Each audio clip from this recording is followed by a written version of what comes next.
Well, on our show right now, relationship focus. I never, ever move furniture. Today we have very interesting topic, especially about counseling. Do you go to counseling? How often do you go? For your relationship, at least. Do you feel the need to go to counseling as couples? Well, let me know. 011-883-0702, 8 after 11. Let's walk the talk.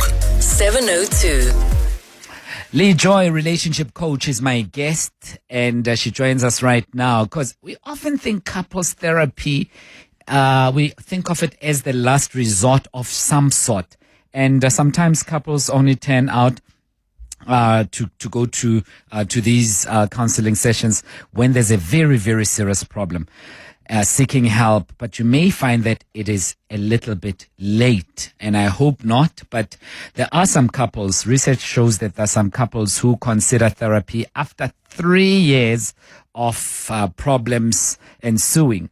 And when they go there, resentment has grown, dissatisfaction, anger, and issues have piled up on issues and issues and issues. So I wanted to know from you, have you sought counseling in your relationship? Are you curious about whether you and your partner should consider couples counseling? Do you think your relationship might use some counsel? Let us know. It's a safe space as we discuss with my friend, relationship coach, Leigh Joy. Leigh, lovely having you. Hope you're good. Hello, hello. It's Friday. It's Friday. And I'm happy to have you here, Leigh. Everything well with you? So good. Thank you. How are you? I'm chilled. I'm free. I'm happy. I'm okay. Good. Yeah. Good. I wanted to find out, do couples consider couple counseling only when things are really, really terrible? And I'm asking that because as I was telling Bongani Bingo what's coming up on the show, on the morning breakfast, he said that he knows of a couple who were seemingly very, very happy, and they were lovey-dovey, everything was going on, but for some reason they said, let's just go to counseling. And therein, issues were unearthed, despite how happy they seemed to be. I think every relationship has its hardships, right?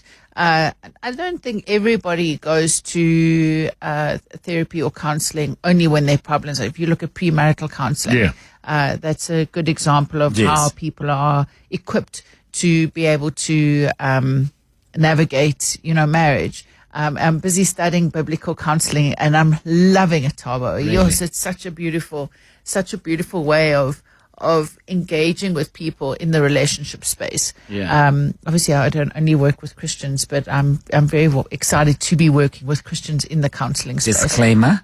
Yeah. But why is it that there's a stigma around counseling, Leigh? Do you know? It's such a good question, because I wondered, I think, I'm going to go out on a limb. A lot of men struggle to go to counseling. And I do. Yeah, I think it's more of a stigma for men to go to counseling than it is for women to go to counseling. And through my research, my lived experience, I think it's because women are socialized to be emotional. We're from little, we socialized, and it comes quite naturally for us to be social creatures. And not just, men are social as well. Yeah. But they can go for drinks at the bar. But if you ask them what are they actually talking about, they're talking about cars and motorbikes and rugby. Yeah. They're not really talking about hey, my wife. They may say, hey, my wife's driving me nuts, but then that would be it. It wouldn't be an in-depth conversation around what's difficult for them. That is true. So I think there are a couple of stigmas. One, that men struggle to open up, or when they do open up, they don't feel like it's pretty. They don't feel like it's done in an eloquent way. That's the word I'm looking for. So they struggle. They don't. Yeah. So that's the one stigma. The second stigma is, I think it's like keeping up with the Joneses. Wow, we've got this facade of a relationship that we've got, and if we're going to therapy, then there must be something wrong, wrong with us. Whereas, in my opinion and what I've seen, and obviously not all of them, I've had people come for counseling and they come for 1 or 2 sessions and they realize, I actually have to divorce this person. It's not working. They're not listening. It's the same stuff. So therapy doesn't necessarily save relationships, but it does bring honesty to the fore. And so people are then either, and some of the relationships that I've had the honor of walking alongside have gone on to be so robust and so resilient and so deeply compassionate and loving that they were never before. And I think the counseling space gives that. Like if people ask me, what's the one thing, if I had to say, what's the one thing I do as a counselor, I'd say that I offer people an authentic, genuine, courageous space, an honest space to be able to be open with each other and to find a solution to the difficulties in their miscommunication, to clear out and rebuild the foundation, some of the foundation of their relationship because of bitterness and resentful of past experiences. And so the one thing is to create that space so people can clean up and build something really robust and resilient. So counseling is not necessarily there to save a relationship. No, it doesn't. I mean, I can't promise people that. I say to them, listen, I'm glad that you're here, and I'm glad that you're here to be able to hear each other deeply. But let me try and work out the percentages. I would say at least 10% of people that come to see me for marriage counseling land up getting divorced. Okay. And that's not to say that my counseling's not good. I was about to ask. Yeah, I mean, it may be. I'm kidding. I know you're very good. I'm just pulling your leg, Leigh. Leigh, I also wanted to find out before we take a break. I know that very soon Abel will force me to take a break. Going to counseling as an individual versus going to couples counseling, what is the difference between the two? So the way that I like to work is I see the individuals and I see the couple. Yeah. I find that people, when they're in an individual session, they can be a lot more open about what's going. So let's talk. There's two questions or two scenarios about individual counseling that I want to speak to.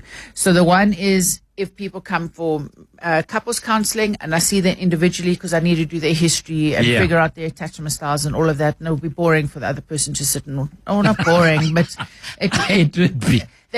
People need to be honest Irrelevant. in their own space. Yeah, they need to be honest they need to be given a space to be totally honest.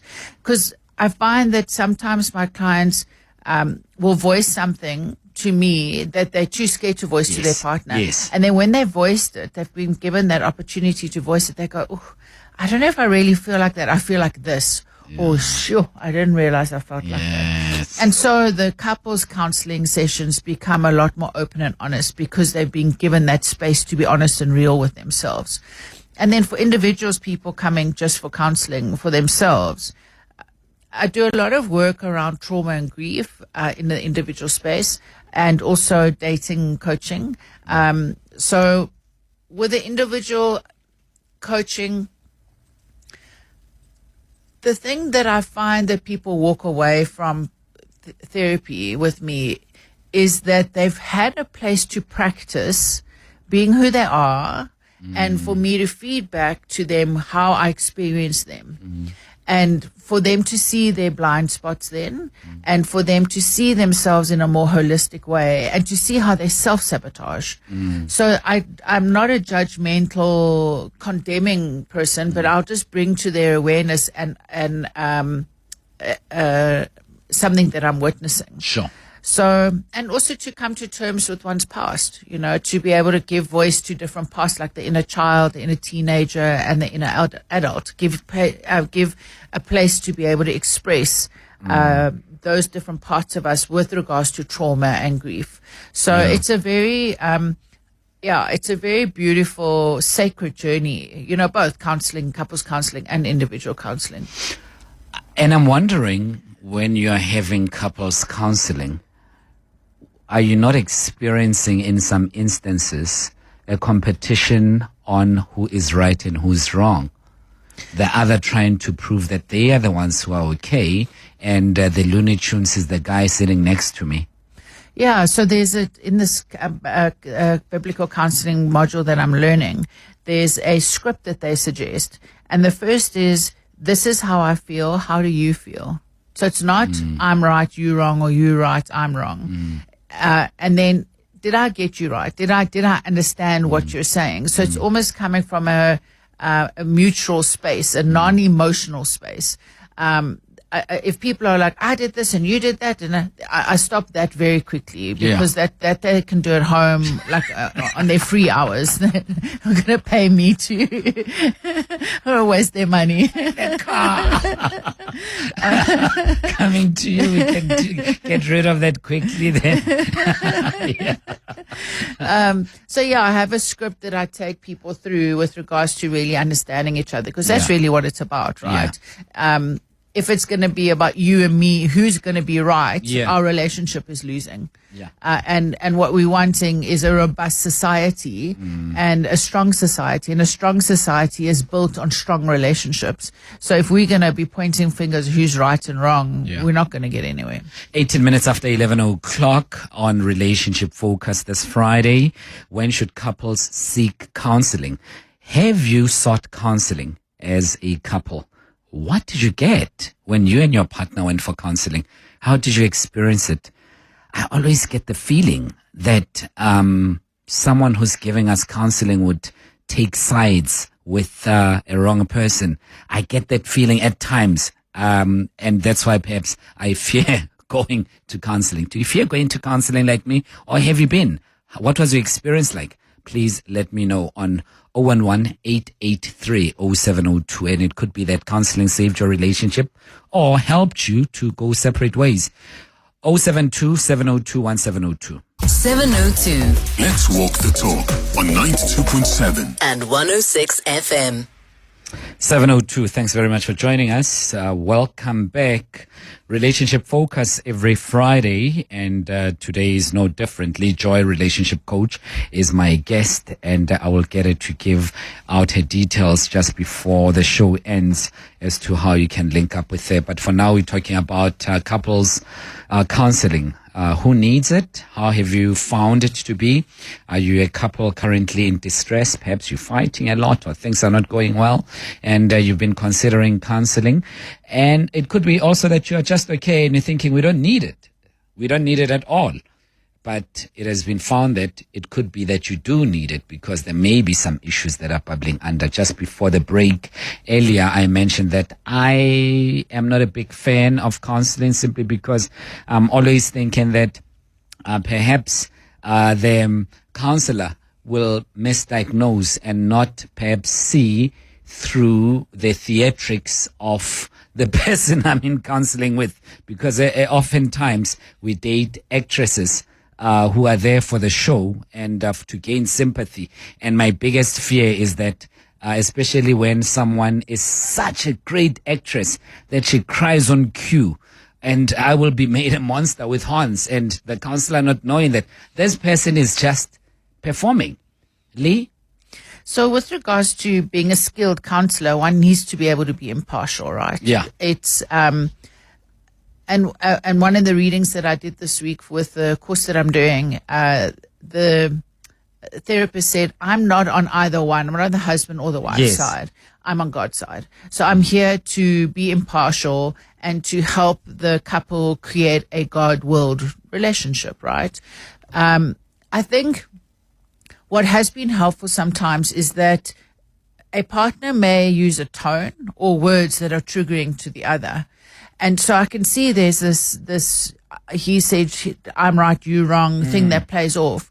And sometimes I'll reframe what I understand the other person is saying. So say the husband is saying something in a tone and using words that trigger the wife, and I can see she's getting upset and she's not understanding what he's saying. I may then reframe what he's saying so that she can maybe understand it in a different way. So sometimes she may feel, oh, I'm on the side of her husband, but I'll say I'm not on his side. I'm not necessarily agreeing with what he's saying. It's just, this is what he's saying, because you're misunderstanding. So, you know, I think therapy is about coming back together and going, hey, I miss my friend.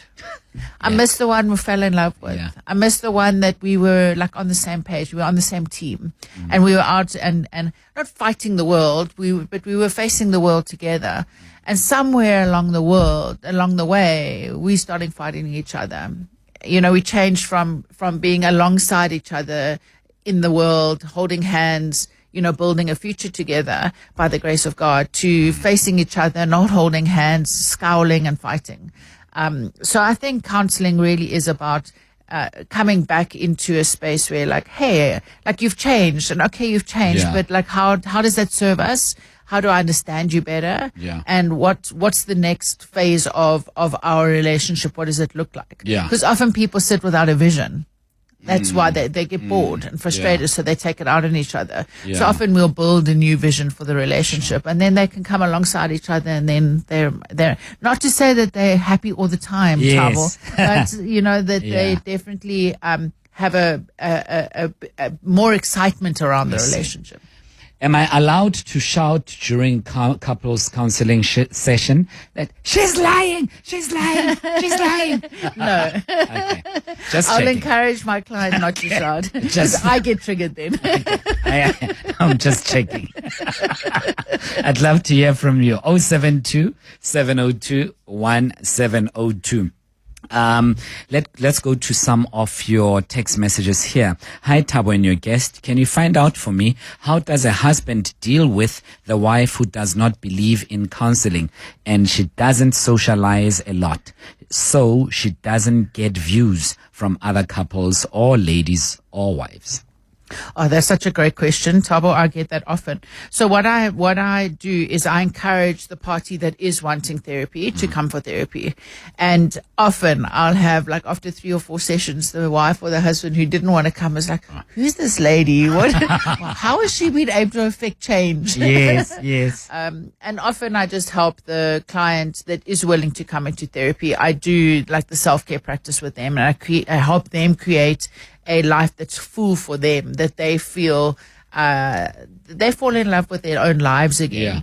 I think How's that helpful? Sorry to interrupt you. How's that helpful for a relationship, though? Because it could embolden you and perhaps edify you as an individual, but then mismatch you when you're going back to that couple session. I haven't witnessed that. I've witnessed more people either going, oh wow, you're happier again. You're like, what's going on? What is shifted for you? So I think sometimes we can become hyper focused on our partners when there's difficulty in a relationship. And when I just help people reorientate to their connection to God and they've got their soul's purpose, right? And our love relationship is only one aspect of our lives.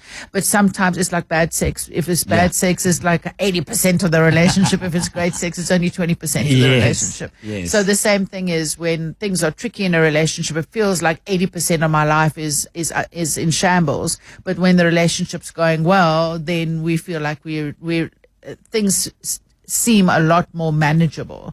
So when I do individual counseling in the hope that the other party will come, I help the individual to just fall in love with their own lives again and just reorientate themselves and to recognize that, yes, my love relationship is stagnant or tricky at the moment, but it doesn't mean it's my whole life. Yes, yes. Are you able to say, when you're counseling a couple, that this monstrous individual next to you is not good for you? Get rid of them right now. So I first want to understand why the person is monstrous, because there's it's not such. I mean, you can, if there's abuse, right, and there's no and the other person doesn't want to be in therapy, the abusive one doesn't want to be in therapy and doesn't want to do anything about it, then in the therapeutic space we come up with what is known as a safety plan. And a safety plan is, how do we help that person exit the relationship should they want to, because that's also got to be a drive for them.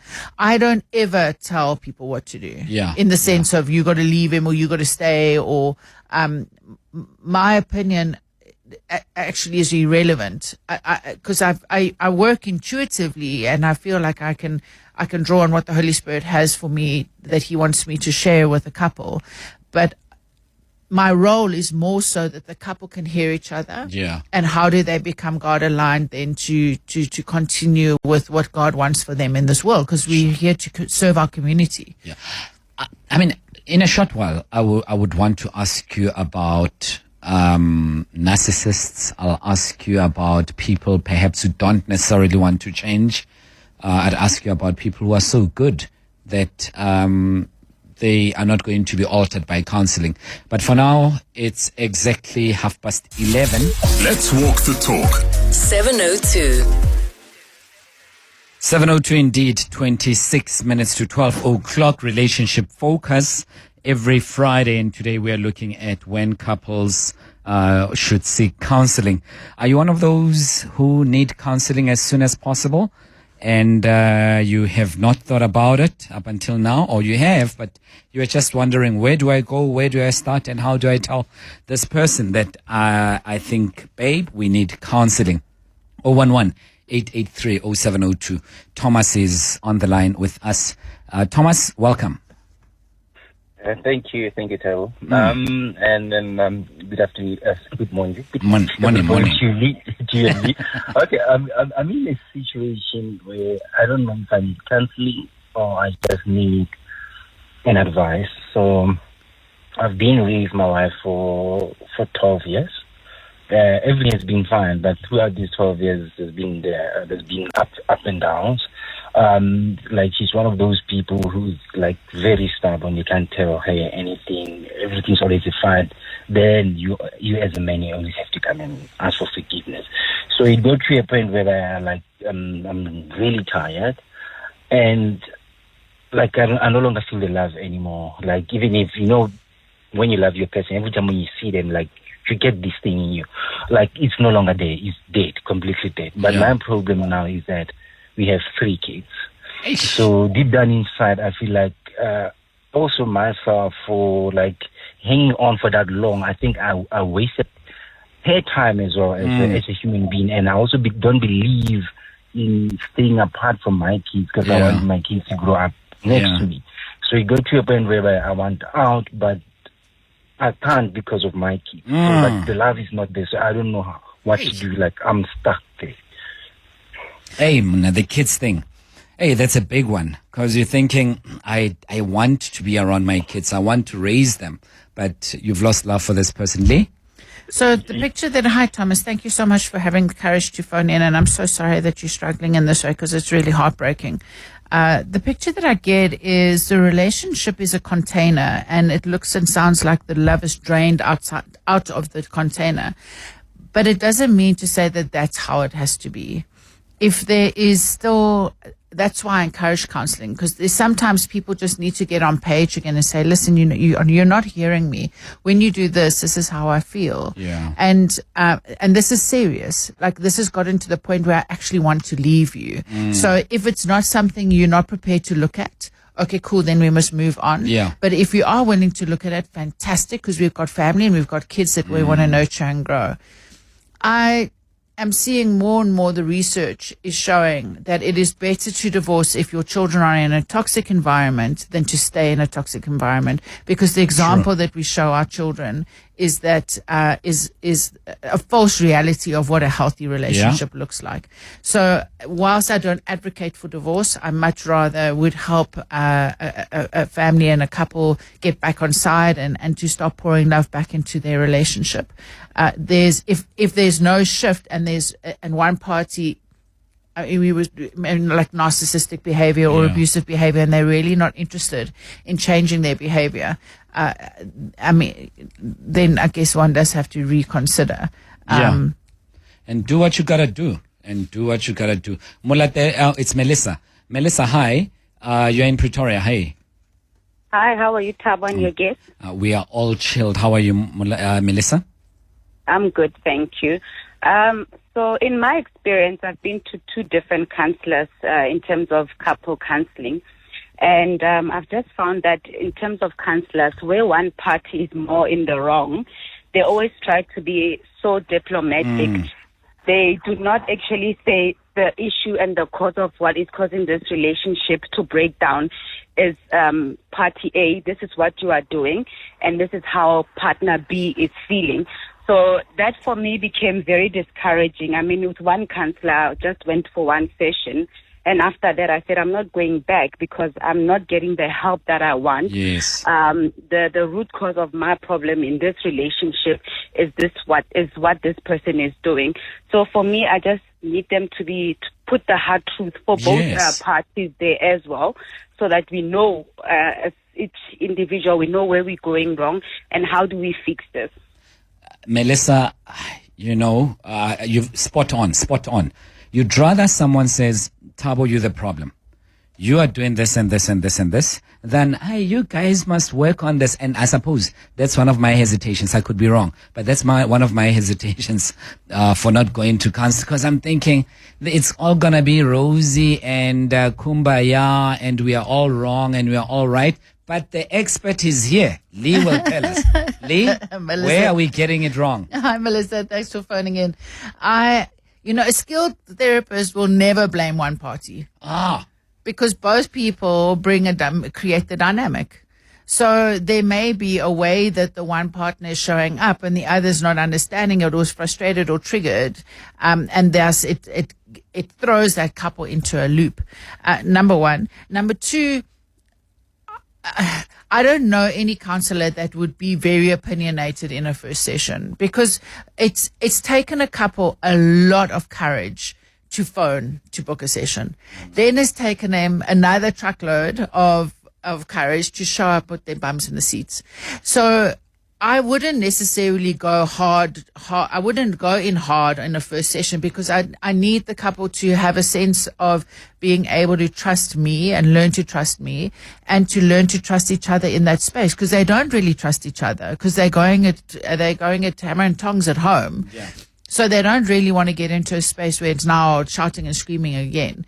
So it's the first session is really about creating a container and trying to understand what is it that I'm dealing with. Sure. What kind of situation am I dealing with? Couples counseling is not a quick fix. Yeah. People think I'm going to come for 1 or 2 sessions. We're going to talk about this one topic. The counselor is going to tell this other person how they're wrong, and they must listen. Yeah. They must get their stuff together, and then we're going to be fine.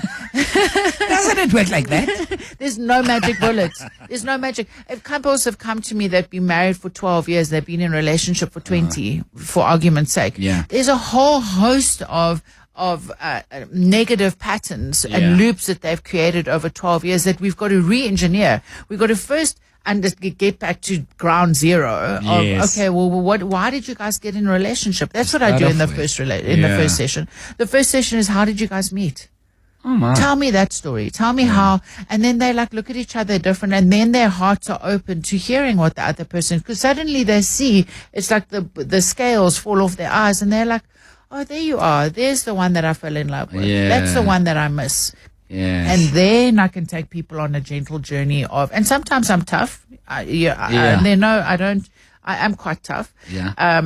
And that's not everybody's game. Yeah, but I won't sit and listen to someone's nonsense. Yeah. If people are playing games. No, I'm I do this for a living, but I don't do this for money. I do this because I'm passionate about building a strong society for all of us. Certainly. So if people are playing games, I'm very quick to pick point it up. that out. Play elsewhere. Yeah. Mulatelo, you are in Randburg. Hi. Hi, Thabo. Morning. Thank you so much for taking my call. Thanks for calling. Yes, it's Mulatelo, founder of Mulatelo Wellness. I'm coming as a therapist in support with the in-house therapist. I'm a social worker by profession. Okay. So, I'd like to comment that, yes, couple counseling is very important, especially when a relationship starts having issues. But it is very important for people to understand that for as long as you don't do a self-work journey, couple counseling might not work.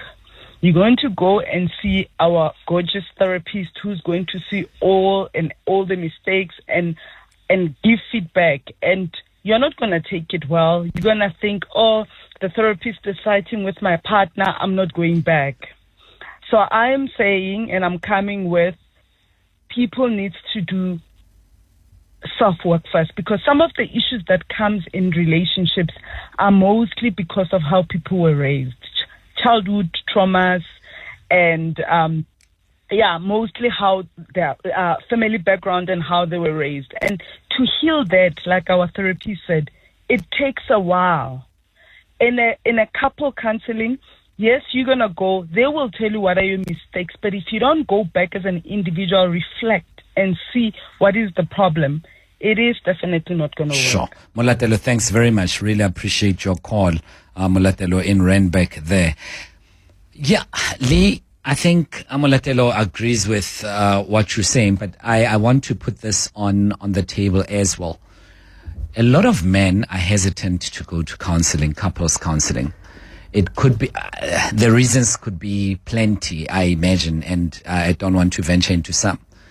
Equally so, I am assuming, anecdotally that there would be a more number of black men who are prone not to go to counseling as well.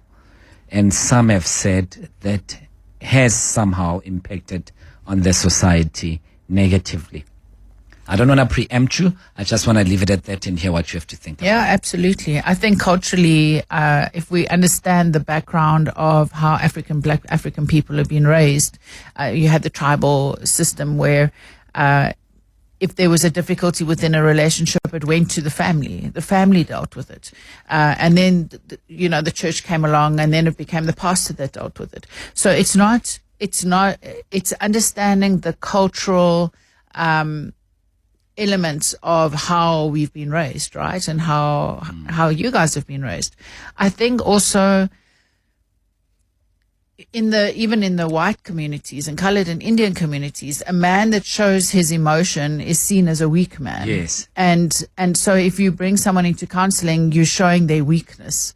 So, and actually what has actually happened is that partners have come to respect their men even more because they've been able to be vulnerable, because it's actually a strength. Yeah. So, I must be honest, I don't have, the majority of people that come and see me are white. Yeah. That it is, and I think that's because it's culturally more accepted, or we've been educated in that way for a longer period. No, but I mean, it also makes sense because there would be some cultural nuances that I would assume you'd miss in my setup as opposed to someone who'd get that. But when we come back, I just want us to speak about AI and how it's impacting the counseling space. Is it taking your jobs and self-diagnosis through AI and everything of the sort? 14 minutes to 12. 702 Let's walk the talk on 92.7 and 106 FM. 011-883-0702. Leigh Joy is my guest. She's a relationship coach. Let's go straight to a call. Barry, you're in Val. Hi. Good morning, Thabo. How are you? Good on you, Barry. Listen, I just want to give another perspective. When I was married, we also went for marriage counseling, and when you sit into the counseling room, then obviously I deal my feelings, she deals her feelings, and then everything is fine. I mean, you need to sit there and listen and actually take in what is being taken from each side. But what I want to mention now is normally when we actually left there was more fights going home afterwards, and we went for about 6 sessions, and every time there were just fights afterwards because now I mentioned something that she didn't like, and so that's all something you need to take in consideration. And it's not nice, but I mean it's a way of actually working through it. But it all depends on how you take it, and eventually we actually got divorced. But I just want to mention that as well. Interesting take, and thanks for opening up, Barry. But and I love how pragmatic that is. I mean, you're not beating about the bush, and that's what couples go through generally. Why would you say that? I mean, I thought you forgot about that. I thought you forgave me or whatever. Exactly. Yeah. Barry, thanks for that, man. Appreciate it. Barry and Val. Leigh? So I love that. Thank you so much, Barry. The a number of things that I speak to my clients about in the first session is, number one, please can you go home in silence? And I actually encourage you to come in separate cars. I'll tell you why, is because two things. One is while the couple are getting to know me, they are scared that I'm going to judge them based on what their partner said. So they feel humiliated by their partner telling me what's going on within their relationship. And only with time do they see that I don't judge them. Yes. But that does take time. Yeah. Secondly, there's a phenomenon called a vulnerability hangover. Yeah. So when one's been vulnerable, you feel very exposed. And so there might be frustration or the humiliation or embarrassment of the topic that was spoken to in front of another person. There's levels of trust that the one partner may feel, okay, in about 3 sessions time or in a little bit time, I can bring up this topic. And suddenly the partner brings up that topic and they're not ready to talk about that topic because they're feeling a little bit more guarded with regards to being in the session with me. And also from past experience, right? The couples, if they've brought up a topic, the other ones jump down their throats and smack them on the head with a sledgehammer. So it's unlearning all those things. So it's a very vulnerable process. And I feel very honored to be in the room with a couple to help them navigate being more loving and kind to each other. Yeah. But I do suggest people go in separate cars back home. I love that. Before we forget, let's touch on AI quickly because we're going to run out of time in the next few minutes. So, yes, it's been really interesting. I had a client come see me and he sent me this curated message of what he'd like to get out of therapy. And I was like, I hadn't even met the guy yet. And he was sending me a whole plan, like a whole treatment plan. Yeah. So I sat down with him. I had a chat with him. The next time he came, he sent me a message about what he had gotten from the therapy. But it was all curated. I could see it was written by AI. So I sat down in the second session and I was like, dude, I'm not going to read this. Yeah. I want to sit with, talk to me. Yes. Tell me how you're doing. I want to hear from you. What's going on? Yeah. He was struggling. He'd fallen in love with a lady and he'd gone and posted their WhatsApp messages into AI and AI had given him the suggestion to give her space. Whoa. And after like 2 sessions, I was like something, because my as a therapist, I'm like, no, dude, go speak to her. Her messages aren't clear enough. Yes. They're not giving you a real insight into who she is and what she's wanting. Go sit and have a coffee with her. You love her. You want to marry her one day. Be the man and go and hunt her, and go and talk to her. And he refused. And then I realized, I said, what did AI say to you? Yeah. And he said, no, AI said he mustn't. He must give her space. So I realized that that's actually quite terrifying, that AI is creating separation in people and not creating connection. Yeah. So there's some things that AI does really well, right? There's scalability. So it can help a whole lot of people at the same time. Yes. It gives people access to help immediately. You can go online immediately and ask for help. The concern is the help that you're getting is not necessarily true and correct. No. It can process a whole lot of data, but what it's comparing its data to is not necessarily correct either. Yes. It doesn't get tired. They say that AI is not biased, but I think it is biased. I think it leans towards the data that it has online, and that makes it biased. It doesn't hold both parties. And couples counseling, you feeding into, I've had so many people do this. They feed in their argument into AI, and then they come and tell me the argument that AI's come back with, what AI said to them about their argument. But I'm like, but you're arguing with AI. You're not talking to your partner about it. So there's, there are ways that I use AI in my business that is collaborative. So obviously like automation, there are processes that I can do, like invoicing and these kinds of things. I haven't done it yet, but I see that counselors do it. They help, AI helps them with creating treatment plans and journal prompts and stuff like that. And there's beautiful meditations and prayers and stuff online that one can use. But it definitely needs to be a supplementary go-to. It can't be a replacement. Because we're human, right? And they talk about AI versus HI. Yeah. So human intelligence versus artificial. So we as humans are empathic. Like I can sit, even if I'm working online, Thabo, I want to see my clients because I want to see how they're looking at me. What is their eye, where their eyes going? What's their body language? What is their tone? Yeah. If they're distressed, to what level are they distressed? You can't pick that up in AI. Certainly. No. We almost at the end, and I mean, I use AI only when I need to. I stopped using AI when I realized that for my schoolwork, it was referring me to non-existent references, completely non-existent. And I thought, hey, what's going on? What is really going on here? Then I thought, And I was also searching because I just wanted to get the framework of that stuff. But Leigh, your numbers quickly, your contact details before people slash my throat. Thank you for today. It was so beautiful. My WhatsApp number is 079-525-8991. And then my email, at least my website is www.leigh.joy.co.za. And I've taken a break from social media. Oh, fantastic, fantastic. Leigh Joy, relationship coach, fantastic human being. And I really enjoyed it. All the best to you, Leigh. 3 minutes to 12.